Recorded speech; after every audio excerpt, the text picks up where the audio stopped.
ऋषिभ्यो गुरुभ्यो नमः। श्री एकाम्रनाथाय नमः शिवाय। श्री जम्बुकेशाय नमः शिवाय।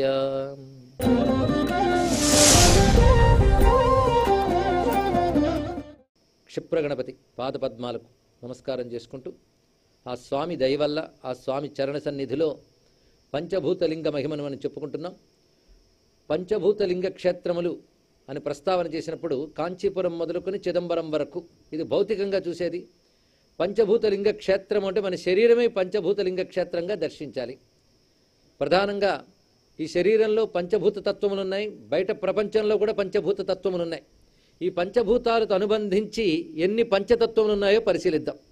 పంచభూత తత్వములు పంచగుణకములు అంటే 5 గుణాలతో ఉన్నవే 5 భూతములు. ఆకాశానికి శబ్దము, వాయువుకి స్పర్శ, అగ్నికి రూపము, జలమునకు రుచి, భూమికి గంధము. ఇవే శబ్ద స్పర్శ రూపరస గంధములు. ఈ గుణములతో పంచభూతములు ఉన్నాయి.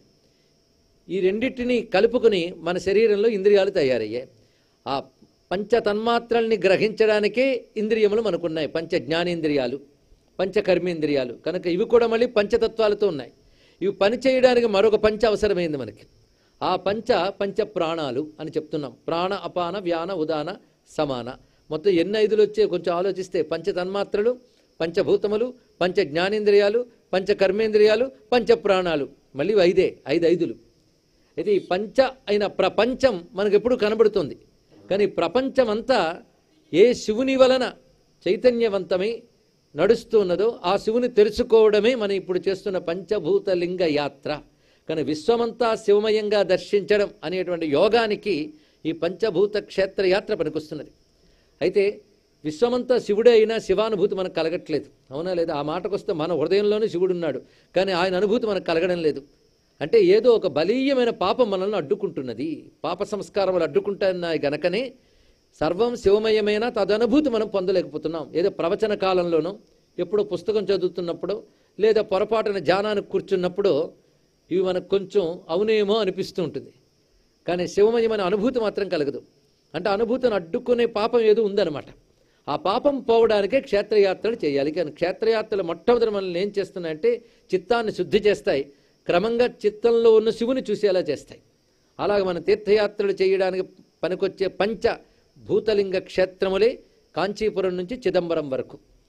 అంతేకాదు ఆ తీర్థ మాహాత్య క్షేత్ర మాహాత్మ్యములు, ఆ ఆవిర్భవించిన ఘట్టాలు, పురాణాలు అనేక విధాలుగా అందిస్తూ ఉన్నాయి. దానితో పరమేశ్వరుడు అక్కడ ఏ విధంగా వ్యక్తమయ్యాడో తెలుసుకోవడానికి పనికొస్తుంది. అందులో సంకేతార్థాలుగాను గ్రహిస్తే కావలసిన జ్ఞానం కూడా మనకు లభిస్తుంది. మనం కాంచీ క్షేత్రంలో పృథ్వీలింగం యొక్క వైభవాన్ని కూడా చెప్పుకొనడం జరిగినది. పృథ్వీలింగం అది స్వయంభూలింగం, అనాది అని ఎవరు ప్రతిష్ఠ చేయలేదు. అక్కడ శివుడు 2 రూపములతో ఉన్నాడు. ఒకటి వృక్ష రూపం, రెండవది లింగ రూపం. లింగ రూపమే సైకతం అంటే ఇసుక లేదా మృత్తికతో కూడినటువంటి లింగం. అది స్వయంగా ఉద్భవించిందనే మనకు పురాణం చెప్తూ ఉన్నది. అమ్మవారు అక్కడ స్వామివారిని ఆరాధించి తపస్సును ఆచరించారు. అసలు ఆ తల్లి శివుని నుంచి ఎడబాటు పొందడం ఏమిటి, ఆ క్రిందికి వచ్చి తపస్సును ఆచరించడం ఏమిటి, మళ్ళీ శివుని ప్రేమను పొందడం ఏమిటంటే దీన్ని లీలా రచన అని అంటారు. ఆ లీల వల్ల జగత్ కళ్యాణం జరిగినది. ఆ కామాక్షి ఏకామ్రనాథుల కళ్యాణ వైభవాన్ని విస్తారంగా చెప్పుకున్నాం.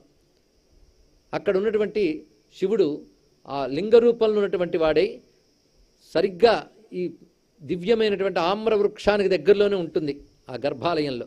ఇక్కడ విశేషంగా లింగం వెనకాల స్వామి మూర్తి కనబడుతుంది. మన కాంచీపురంలో చూస్తే శివుడు పార్వతి కూర్చుని ఉంటారు. వాళ్ళు ఎలా ఉంటారంటే మన వైపు చూస్తున్నట్టు ఉండరు. అమ్మవారు అయ్యవారి వైపు తిరుగుంటారు, కాస్త అయ్యవారు అమ్మవైపు చూస్తూ మనల్ని చూస్తూ ఉంటారు. కానీ అమ్మవారి దృష్టి మాత్రం శివునిపైనే. ఇది చూస్తూ ఉంటే నిజభర్తృ ముఖాంభోజ చింతనాయ నమో నమః అని అమ్మవారి నామం గుర్తొస్తుంది. తన భర్త ముఖాన్ని తను చూస్తూ ఉంటుంది. మరి శివప్రియ శివపరా కదా, శివవ్రత కూడా తల్లి, సదాశివ పతివ్రత. అలా శివుని చూస్తూ ఉంటుంది. అదొక రమ్యమైన మూర్తి. సాధారణంగా లింగం మాత్రమే ఉండే శివాలయంలో ఈ మూర్తి ఉండడంలో అక్కడ శక్తి ప్రాధాన్యం కూడా చెప్పడం కోసం. పైగా అమ్మవారు పూజించడం ఏంటి అంటే సాక్షాత్ శివుని శక్తి అయిన చిచ్చక్తి పూజించింది అంటే ఆ లింగమునందు పూజించిన అమ్మవారి యొక్క శక్తి కూడా మేళనమైంది. అంతేకాదు అమ్మవారు ఆ ప్రళయ గంగా జలం నుంచి ఆ లింగాన్ని కాపాడడం కోసం గాఢంగా లింగాన్ని ఆలింగనం చేసుకున్నది. తద్వారా అమ్మవారి యొక్క ముద్రికలు అందులో ఉన్నాయి. ఇది శక్తి అంకితమైన శివలింగం అని మనం చెప్పుకోవాలి. ఇటువంటి భవ్యమైనటువంటి క్షేత్రం యొక్క వైశిష్ట్యం ఆ ఆమ్రవృక్షం. ఈ ఆమ్రవృక్షం సామాన్యమైనది కాదు. దీని గురించి శాస్త్రం చాలా అద్భుతమైన విషయం చెప్తున్నది. ఈ విస్తారమైన కథనంతటిని మనం 2 చోట్ల నుంచి గ్రహించాం. ఒకటి స్కాంద పురాణంలో ఉన్నటువంటి కాంచీఖండం, 50 అధ్యాయాల అద్భుత గ్రంథం. ఇక్కడ విశేషం ఏంటంటే ఈ కాంచీఖండాన్ని ఉపనిషత్తులతోనూ యోగశాస్త్రంతో అన్వయించి చూపిస్తాడు. ఆ మాటకొస్తే యోగశాస్త్రపరంగా 6 చక్రములు మనలో ఉన్నాయి. ఈ 6 చక్రములే 6 ప్రధాన క్షేత్రములు. అందులో 5 పంచభూతలింగములు అయితే 6వది జ్యోతిర్లింగం. అదే మనకి సాక్షాత్ కాశీలింగం. ఇది కదా మనం చెప్పుకున్నది. సహస్రారం కైలాసలింగం. అంటే మొత్తం 6 మనలోనే ఉన్నాయి. జ్యోతిర్లింగ స్థానం భూమధ్య స్థానం అయితే మిగిలిన 5 స్థానం మనం చెప్పుకున్నాం విశేషించి. ఇక్కడ మరొక ప్రత్యేకమైన అంశం ఏంటంటే పృథ్వీలింగ రూపంలో ఉన్న జ్యోతిస్వరూపుడియనా అని స్పష్టంగా మనకి కాంచీఖండం చెప్తున్నది. ఇక్కడ ఇది కూడా ఒక జ్యోతిర్మయమైన స్వరూపమే, జ్యోతిర్లింగం వంటిదే. అయితే పృథ్వీతత్వం ప్రధానంగా కనబడుతూ ఉంది గనక ఇది పృథ్వీలింగం మనం వ్యవహరిస్తున్నాం, కానీ ఇది కూడా జ్యోతిర్లింగమే అన్నారు. అంటే జ్యోతిర్లింగాలు 12 కదండి, ఇలా ఏంటి చెప్తున్నారని ఆ మాటకొస్తే మన దాక్షారామం దగ్గరున్న భీమారామం భీమేశ్వరుడు కూడా జ్యోతిర్లింగమనే స్కాంద పురాణం చెప్తే శ్రీనాథుడు కాశీఖండంలో అది జ్యోతిర్లింగమనే చెప్పాడు. మరి భీమశంకర జ్యోతిర్లింగం ఉంది కదా, ఇదేమిటి అని అంటూ ఉంటే భీమశంకర జ్యోతిర్లింగం మహారాష్ట్రలో ఉంది కాదుట. మరి ఎక్కడున్నది అంటే అస్సాం గౌహతిలో కామాక్షాదేవి గిరికి సమీపంలో ఉన్నది. అక్కడ ఆ స్వామిపై ఆలయ నిర్మాణం చేయబోతూ ఉంటే ఏదో అడ్డంకొచ్చి పైన నిర్మాణం ఉండదు. అది పర్వతాల నడుమ జలపాతంతో అభిషిక్తమవుతూ ఉంటుంది. నేటికి అందరూ భక్తిగా సేవిస్తుంటారు. ఆయన పేరు భీమశంకరుడు. అయితే ఇప్పుడు 3 భీమశంకరులు వచ్చేశారు.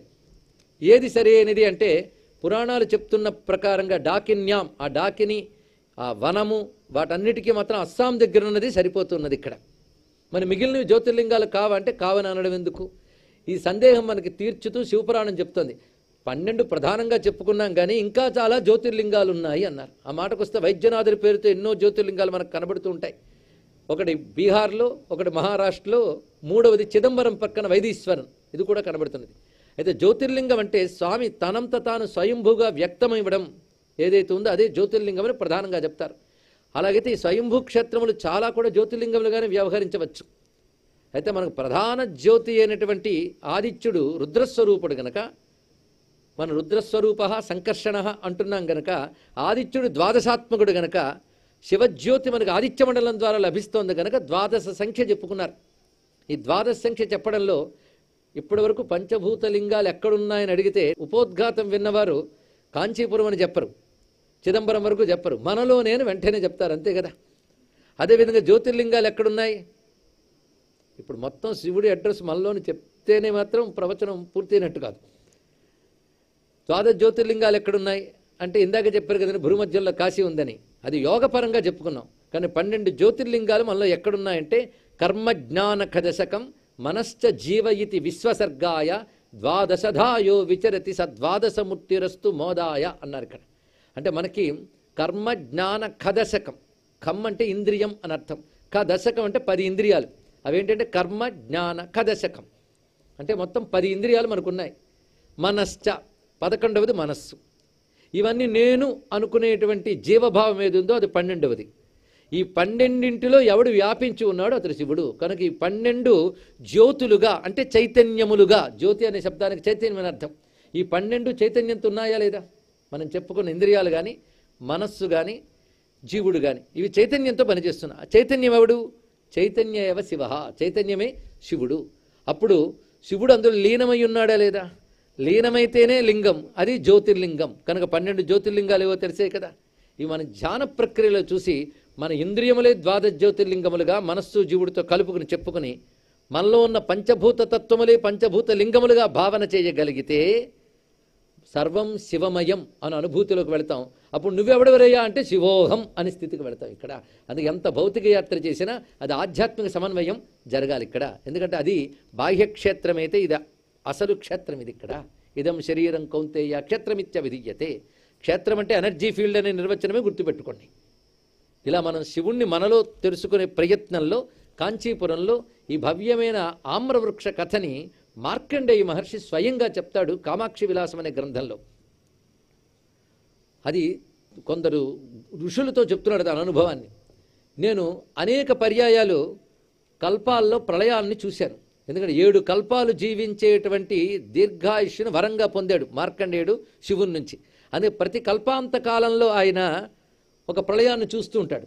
కానీ ఆయనకున్న వరం వల్ల ప్రళయాన్ని చూడడమే కానీ నాశనం లేదు ఆయనకి. మొట్టమొదటి ప్రళయానికి బెంబేలెత్తిపోయాడు. ఫస్ట్ ఎక్స్పీరియన్స్ కదండి ఇక్కడ. బెంబేలెత్తిపోతే అప్పుడు నారాయణుడు వటపత్ర సాయి గోచరించి ఆయన లోపలికి లాగి, అసలు ప్రపంచం బయట ఉందా లోపలుందా, అసలు ఉందా లేదో తేల్చుకో, మిథ్యాత్మకమైన జగత్తు నాయందు భాషిస్తున్నది, నా అధిష్టానముగా ఉన్నాను. కానీ మిథ్యైన జగత్తు ఉందని భ్రమిస్తున్నావు, పోయిందనుకుంటున్నావు. ఇప్పుడు పోయిందనుకున్నది ఉందని నీకు చూపించాను. ఇప్పుడు నీకేమర్థమైందంటే జగత్తు పోయిందో ఉందో నాకు అర్థం కాలేదు, కానీ జగత్తు ఉన్నా పోయినా నువ్వు మాత్రం ఉన్నావని అర్థమైందయ్యా అన్నాడు ఇక్కడ. అదే అధిష్టాన రూపంగా నారాయణుడు ఉన్నాడని జ్ఞానం లభించిందిట ఎప్పుడు? మొదటి ప్రళయంలో. అప్పటి నుంచి ఆయన ప్రళయం వచ్చినా, సృష్టి వచ్చినా, స్థితి వచ్చినా వికారానికి లోను కాకుండా ఉన్నాడు అంటే అర్థం ఏంటి? సృష్టికి మార్పులున్నా మారని పరతత్వం ఏది ఉందో దానితో తన యొక్క బుద్ధిని అనుసంధానం చేసి ఉంచాడు కనుక మహానుభావుడికి ఆ జ్ఞానంతో ఉండగలిగాడు. అలా ఎన్ని ప్రళయాలు వచ్చినా ఆయనకి ఏం కాలేదు. అమ్మవారు కళ్ళు మూయగానే ప్రళయం వచ్చింది. మొత్తం శివుడి నేత్రములు అమ్మవారు మూసిన వెంటనే అకాల ప్రళయం వచ్చింది. అకాల ప్రళయం వచ్చినప్పుడు మొత్తం జగత్తంతా మళ్ళీ సంక్షోభం ఏర్పడింది. ఆ సంక్షోభం ఏర్పడినప్పుడు మార్కండేయుడు కూడా ఆశ్చర్యపోయాడు. ఈ ప్రళయంలో ఆయన కూడా చూస్తూ కూర్చున్నాడు. అప్పుడు కూడా ఆయనకు నాశనం లేదు. ఎందుకంటే కల్పాంత కాలంలో కదా ప్రళయం వస్తూనే ధీమాగా ఉన్నాడు. ఆయనకు కూడా ఇది ఈ అకాలం ఏమిటా అని మిగిలిన వాళ్ళకి ఆలోచించడానికి అవకాశం లేదు, కొట్టుకుపోయారు దాంతో. ఈయన చిరంజీవి గనక ఈయన మాత్రం నిలబడి చూస్తున్నాడు. కానీ సమస్తం ఏకారణం అయిపోయింది. ఏమిటి ఈ పరిస్థితి? ఇది ఊహించని ప్రళయం అని ఆలోచిస్తూ ఒక్కసారి పరమేశ్వరుని తలంచుకున్నాడు. స్వామి, అకాల ప్రళయం ఏంటి, ఈ స్థితిని ఎలా అర్థం చేసుకోవాలి అని అంటూ ఉంటే శివుడు అనుగ్రహించదలుచుకొని అంత ప్రళయ జలాల్లో కూడా ఒక మామిడి కొమ్మ కనబడిందిటండి. కొమ్మ కనబడింది అంటే దీని మూలం ఎక్కడైనా ఉంటుంది అనుకుని యోగశక్తితో క్రిందికి వెళ్ళాడు ఆయన. వెళుతూ ఉంటే ఆశ్చర్యం, ఒక మహా ఆమ్రవృక్షమే కనబడింది ఆయనకి. అంటే మామిడి చెట్టు పెద్దది కనబడింది. అక్కడ భూమికి దగ్గర తడి లేదుట. ఒక చిన్న వితర్దిక అంటే అరుగు కూడా ఉన్నది. చుట్టూ జలమయం ఆ మామిడి చెట్టు గోచరించింది. అంటే అది చూపించదలుచుకున్నాడు పరమేశ్వరుడు కనుక చూపించాడు. అంటే మార్కండేయుడు అక్కడికి వచ్చి కొంచెం సేద తీరాడు. ఎందుకంటే సర్వం జలమయమైనప్పుడు కాలు ఉనడానికి ఒక స్థల భాగం కనబడింది కనుక ఆయన అక్కడ కాస్త స్థిరపడి చూస్తూ ఉంటే అప్పుడు ఒక ఆయన కొమ్మ దిగేటండి. కొమ్మ దిగి మామిడి పండు తింటూ కనబడ్డాడు. పైగా పిల్లవాడు. ఇదివరకు మర్రి ఆకు మీద పిల్లవాడు కనబడ్డాడు. ఇప్పుడు మామిడి కొమ్మ దిగి ఒక పిల్లవాడు కనబడ్డాడు. ఆయన చూశాడు. ఎన్నాళ్ళు ఉపాసకుడు కనుక ఆయన పోల్చాడు. ఆయన ఎవరో పోల్చాడు. స్వామి, మీరేమిటి ఇక్కడున్నారు? ఈ మహాప్రళయం ఏంటి? కైలాసంలో ఉండవలసిన మీరు ఈ ప్రళయకాలంలో ఇక్కడ ఉండడం ఏమిటి అని అడిగితే ఆయన చిరునవ్వు నవ్వుతూ చెప్తున్నాడు. ఆయన ఎవరో కాదు, సుబ్రహ్మణ్య స్వామి అంటే అక్కడ కనబడ్డేటువంటి వాడు కుమారస్వామి. ఆయనకి ప్రళయాలు ఏం చేయుగా, కానీ ఎందుకు ఇక్కడ ఉన్నాడు అని అడిగాడు ఆయన. ఈ వృక్షం ఉన్నదే, ఈ వృక్షం సామాన్యమైంది కాదు. ఇప్పుడు నువ్వు ఉన్న చోట మహాక్షేత్రం. ఈ క్షేత్రం మా అమ్మది అన్నాడు. మా అమ్మది అంటే లలితా మహాత్రిపుర సుందరికి సంబంధించిన క్షేత్రం. దీన్నే కాంచీపురం అని అంటారు ఇక్కడ. ఈ కాంచీ క్షేత్రం కూడా ప్రళయాల్లో నశించనిది, కాశీ వలెనే. అందుకే దీనికి ప్రళయజిత్ క్షేత్రము, తైజస క్షేత్రం అని 2 పేర్లు దీనికి. దీనికి ప్రళయజిత్ క్షేత్రము, మహాశ్మశానం అని 2 పేర్లు. అంటే ప్రళయాల్లో కూడా నశించకుండా ఉంటుంది గనక మహాశ్మశానం. శ్మశానం అంటే అన్నిటినీ తాను లయం చేసుకుంటుంది, తాను దేనిలోని లయం కాదు. దాని పేరు శ్మశానం. ఇప్పుడు మనకు అర్థం ఉంటుంది. శ్మశానాన్ని యోగ భాషలో సమాధి స్థితి అని అంటారు. ఇంకొక యోగ భాషలో సుషుమ్నా నాడి, సహస్రారము కూడా శ్మశానం అని చెప్పబడుతుంటాయి. శ్మశానం, శూన్య పదవి, బ్రహ్మరంధ్రం ఇవన్నీ కూడా శాంభవి ఇది ఏకవాచకాహ అన్నారు. ఇవన్నీ ఒకే భావాన్ని చెప్తుంటాయని అఠయోగ ప్రదీపకన గ్రంథం మనకి చెప్తున్న అంశం. కనుక అటు మహాశ్మశానం కాశీ ఎలాగో కాంచీ కూడా అలాగా అని చెప్పడంలో ఉద్దేశం ఏంటి? ఇది యోగ భూమికలో సుషుమ్నా నాడి సంచార మార్గం. అది దీని యొక్క రహస్యమైన అంశం. అలాంటి ప్రళయజిత్ క్షేత్రం కనుక నేను ఈ వృక్షాన్ని ఆశ్రయించుకొని వాళ్ళకి దర్శనం ఇచ్చాను. ఇక్కడ ఈ వృక్షం మా నాన్నగారే అన్నాడు. క్షేత్రం మా అమ్మ, వృక్షం మా నాన్నగారు. క్షేత్రం త్రిపుర సుందరి క్షేత్రం. వృక్షం ఆది చూత బీజం. ఆది చూత బీజం అంటే మొదటి మామిడి విత్తనం. ఆ మామిడి విత్తనం ఎవరయ్యా అంటే ఇది శివుడు బీజముగా వచ్చాడు. ఆయన నుంచి వృక్షం వచ్చింది. మొట్టమొదటి వచ్చిన ఆ మహావృక్షం 4 శాఖలతో ఉన్నది. ఆ వృక్షం ఏమిటో కాదు, వేదమే ఆ వృక్షము. ఋగ్యజుస్సామ అధర్వణములే శాఖలు. చూశారు ఎంత చక్కటి ప్రతిపాదన చేశాడు. ఇక్కడ మనం ఆలోచించవలసిన అందమైన అంశం ఏంటంటే వేదాన్ని వృక్షంగా భావిస్తే దాని విత్తనం ఎవరు? ఇందాక విన్నారు, శివుడే విత్తనం. అది వేద శివశివో వేద, ఏకమైన పరబ్రహ్మయే వేదమునకు బీజం. ఒక్క బీజం అనేకములుగా కనబడే ఏకవృక్షంగా వ్యక్తమవుతుంది. వృక్షం ఒకటి అంటున్నాం కానీ వృక్షంలో అనేకత్వం ఉందా లేదా చెప్పండి. ఇక్కడ కొమ్మలు, రెమ్మలు, పళ్ళు, కాండము, ఇలా ఎన్నైనా మరి భాగాలు చెప్పచ్చు. అనేకత్వం చూపిస్తున్న ఏకవృక్షం అని అంటున్నాం కదా, అదంతా కలిపి ఏకలక్షణమే. అలాగే విశ్వం కూడా అంతే, అనేకంగా కనబడుతున్న ఏకమే అది. అలాగే వేదము కూడా అనేక శాఖలతో అనేక రకాల జ్ఞానాల్ని మనకు అందిస్తోంది. కర్మలకి తగ్గ ఫలాల్ని ఇస్తున్నది, జ్ఞానానికి తగ్గ మోక్ష ఫలాన్ని ఇస్తున్నది ఒకే వేదం. కనుక వేదంలో కర్మఫలాలు లభిస్తాయి, విచారణా మార్గంలో వెళితే జ్ఞానఫలమైనటువంటి మోక్షం కూడా మనకు లభిస్తున్నది. అందుకు మిగిలిన మొక్కలకైతే వృక్షాలకైతే ఎన్ని పళ్ళున్నా రుచి ఒకటే, కానీ వేదానికి అనేక ఫలాలున్నా రెండు రూపాలుగానే మనం చెప్పుకోవాలి. ఒకటి మోక్ష ఫలం, రెండవది కర్మలకు ఇచ్చే ఫలం. ఇక్కడ అంటే వేదంలో చెప్పిన సత్కర్మలు ఆచరిస్తే ఇహలోక పరలోక సుఖాలనే ఫలాలు ఇస్తాయి. అదే వైరాగ్యవంతుడై శమదమాది షడ్గుణ సంపత్తితో కూడుకుని విచారణ మార్గంలో వెళితే అదే వేదము అతడికి జ్ఞానఫలమైన మోక్షాన్ని ఇస్తున్నది. ఎందుకంటే జ్ఞాన మార్గము వేదమే ఇచ్చినది, కర్మ మార్గము వేదమే ఇచ్చినది. ఈ కర్మ జ్ఞాన మార్గములతోనే ప్రపంచం క్షేమంగా ఉంటుంది అని పరమేశ్వరుడు ప్రపంచ క్షేమం కోసం కర్మజ్ఞాన రూపమైన వేదవృక్షంగా వ్యక్తమయ్యాడు. ఈ కథలు మనకు చెప్తున్నది ఏంటంటే వేదం ప్రళయాల్లో కూడా నాశం కాదు, అది దీనిలో ఉన్న తత్వం. అందుకని ఈ కథ ఒకటి ఉందన్నమాట అని ఆశ్చర్యపోనక్కర్లేదు. ఎందుకంటే ఇలాంటి కథలు మన ఊహకు అందనివి జరిపించడమే ఈశ్వర లీల. కానీ ఇందులో ఉన్న ఆంతర్యాన్ని చూస్తే వేదం ఎప్పటికీ నశించనటువంటి వస్తువు. వేదం అనేక శాఖలతో కనబడ్డా విత్తనం బట్టే కదా వృక్షం. అదేవిధంగా ఈ వేద వృక్షం శివస్వరూపము అని చెప్పడం దీని యొక్క భావం. ఇలాంటి ఆమ్రవృక్షం ప్రళయకాలాల్లో కూడా నశించకుండా ఉంటుంది. మళ్ళీ ప్రళయం పోయి భూమి వ్యక్తమైనప్పుడు ఈ క్షేత్రం కూడా బయటికి వ్యక్తమవుతుంది. ఇది క్షేత్ర మహిమ అని చెప్పి ఇందులో వచ్చే ఫలాన్ని నేను ఆస్వాదించాను గనకనే జ్ఞానుల్లో గొప్పవాణ్ణి కాగలిగాను అన్నాడు సుబ్రహ్మణ్య స్వామి. ఎందుకంటే జ్ఞానుల్లో గొప్పవాడు సుబ్రహ్మణ్య స్వామి అని చెప్తారు. ఎందుకంటే బ్రహ్మజ్ఞాన స్వరూపుడు ఆయన. అదే జ్ఞానదేవత సుబ్రహ్మణ్యుడు. ప్రథమో జ్ఞానశక్తి ఆత్మ, ద్వితీయ స్కంద ఏవచ అన్నారు. జ్ఞానశక్తి స్వరూపుడు. జ్ఞానము శక్తి ఉభయం కలిపితేనే సుబ్రహ్మణ్య తత్వం. అందుకే సుబ్రహ్మణ్యుడు దాని ఫలం తిన్నట్ట. అంటే వేద సారమే వేద ఫలం, దాన్ని పుచ్చుకున్నాడు. అందుకే సుబ్రహ్మణ్యుడు గొప్ప కవి అన్నారు పోతన గారు. పుట్టన్ పుట్ట శరంబునన్ మొలువ అంబోయాన పత్రంబునన్ నెట్టంగల్గను కాలి గొల్వను పురాణింపం దొరంకొంటి మీదెట్టే వెంట చరింతునమ్మ తత్సరణి నాకీవమ్మ ఓయమ్మ మేల్ పట్టున్నా కగుమమ్మ నమ్మితు జిమి బ్రాహ్మీ దయాంభోనిధి అంటారు పోతన గారు. ఒక్క గొప్ప గ్రంథం రాయాలి అంటే నాకు ఏ అర్హత లేదు. ఎందుకంటే పుట్టలో పుట్టలేదు, శరవణంలో పుట్టలేదు, అంటే వాల్మీకిని కాను, శరవణంలో పుట్టిన సుబ్రహ్మణ్యుని కాను. అంతేకాదు అంబోయాన పాత్రంబునన్ నెట్టంగల్గను, పడవ నడుపుతూ ఉంటే పుట్టలేదన్నాడు, అంటే వ్యాసదేవుణ్ణి కాను. కాళి కొల్వను, కాళిదాసుని కాను అని చెప్పాడు. మరెందుకు పూనుకున్నావా అంటే నీ దయ ఆలంబనమమ్మ అన్నారు. ఇక్కడ శరంబునన్ మొలువ అనేటువంటి విషయం వచ్చేటప్పటికల్లా సుబ్రహ్మణ్యుడు మహాకవి, జ్ఞాని అని మనకు అర్థమవుతుంది. అంతేకాదు అపారమైన ప్రతిభ, షణ్ముఖి ప్రతిభ అని చెప్పబడుతుంటుంది. అది సుబ్రహ్మణ్య తత్వం. అంత జ్ఞానం నాకు ఎలా వచ్చిందని ఈ ఫలం పుచ్చుకున్నాను కదా అన్నాడు ఇక్కడ. అంటే శివశక్తి రూపమైన ఫలం ఆయనకు లభించింది. అలాంటి సుబ్రహ్మణ్యుని దగ్గర శాంతి పొందాడు మహానుభావుడు. అలాంటి ఏకామ్ర వృక్షం ప్రళయకాలాల్లో కూడా నశించకుండా ఉన్నది, నేటికి ఉందండి. అదే ఆశ్చర్యం. ఏదో ప్రకృతి వైపరీత్యాల వల్ల దెబ్బతిన్నట్టు కనబడ్డా మళ్ళీ వస్తుంటుంది, అది ఆశ్చర్యం. మన పురాణములు వర్ణించిన క్షేత్రముల్లో స్థల వృక్షములు నేటికి అలా చెక్కు చెదరకుండా ఉన్నాయి. ఒక్కొక్కప్పుడు మన నమ్మకాలను దెబ్బతీయడానికి దాడి చేసిన వారు ఆలయాలను ధ్వంసం చేయడమే కాకుండా వృక్షాలను కూడా తెగ నరికారు. కానీ వాళ్ళు వెళ్ళిన కొద్ది కాలానికి మళ్ళీ పెరుగుతుంది వృక్షం, ఆశ్చర్యం.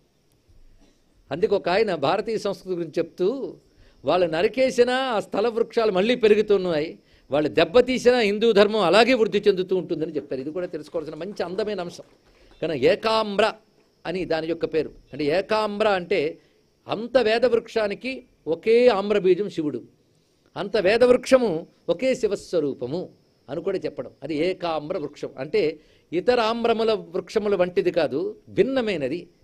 అంటే వాటికంటే ప్రత్యేకమైనది అని చెప్పడమే ఏక శబ్దానికి అర్థం. ఏకం అంటే ఒకటి అని మాత్రమే కాకుండా ప్రధానం, ప్రత్యేకం అని అర్థం చేసుకుంటే ఒక ప్రత్యేకమైన ఆమ్రం. కనుక ఆ వృక్షమే శివుడు.